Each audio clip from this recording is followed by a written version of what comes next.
Hey everyone, and welcome. So, we hear the word Ramadan and we often think of one thing fasting. But what does that really mean? Today, we're going to dive into some stories that show what's going on behind the fast. It's a journey of personal discipline, yeah, but also community and real spiritual growth. Let's find out what's really happening. It's a simple question, right? But the answer, well, it's a whole lot deeper.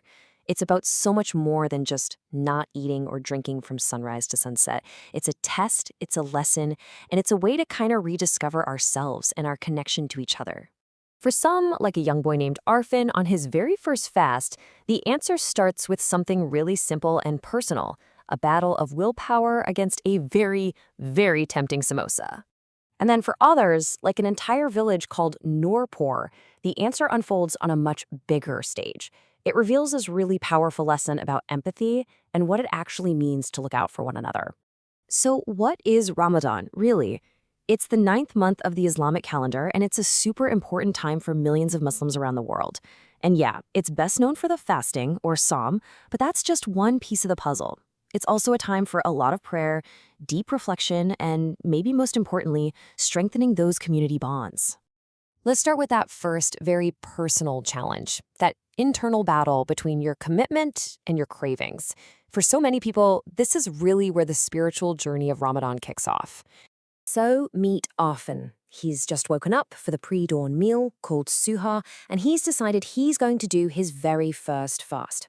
He's excited, he's determined, and he really wants to prove to his family he can be a hero and see it through to the end. But as the day goes on, the real test begins. First, he spots this abandoned, delicious-looking samosa that seems to be calling his name. Later, at the market, a perfect banana tests his resolve. And then, a shiny red apple almost seems to whisper, "Come on, just one little bite." This is the reality of the fast. It's a constant internal negotiation with yourself. Now, this inner struggle is often seen in a spiritual way. Arfin's sister even warns him, saying he's falling for Shaitan's trap. Shaitan, or the devil, basically represents all those little whispers of temptation. So the fast becomes an active exercise in strengthening your spirit against those urges. But that personal test, that's really only half the story.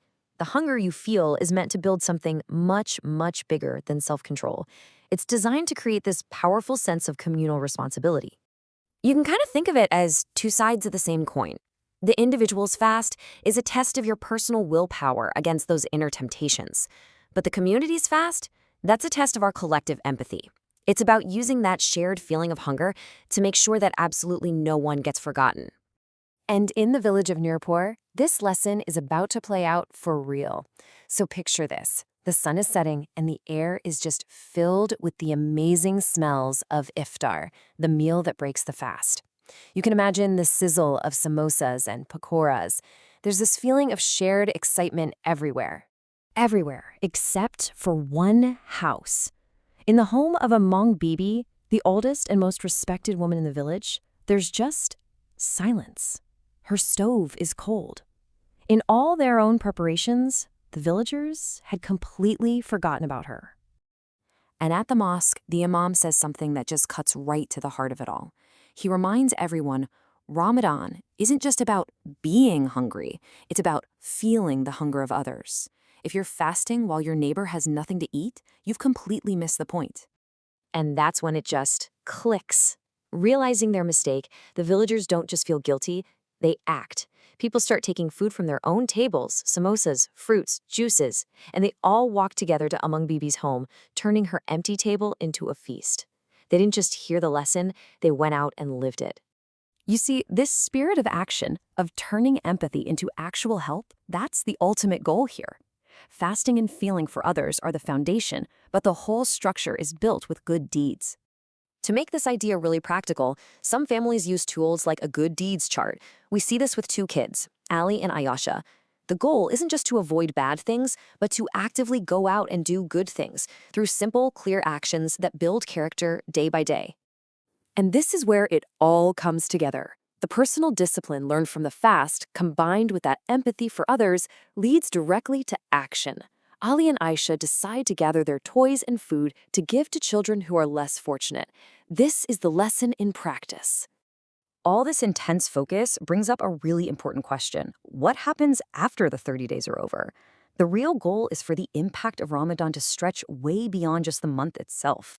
After feeling that peace and purpose of the month, little Aisha says something so sweet. I wish Ramadan could stay for the whole year. And that sentiment just beautifully captures the whole spirit of this time. And her mother's response really gets to the core of everything. She explains that the true message isn't just about the rituals. It's about purifying our hearts, becoming better people, and strengthening our connection to God. That's the lasting gift of Ramadan. Which leaves us with a final thought to reflect on. The real challenge isn't just completing the fast, but carrying its spirit forward with you. So the question is, how can the intense focus on empathy, discipline, and kindness in this one month transform how we live for the other 11?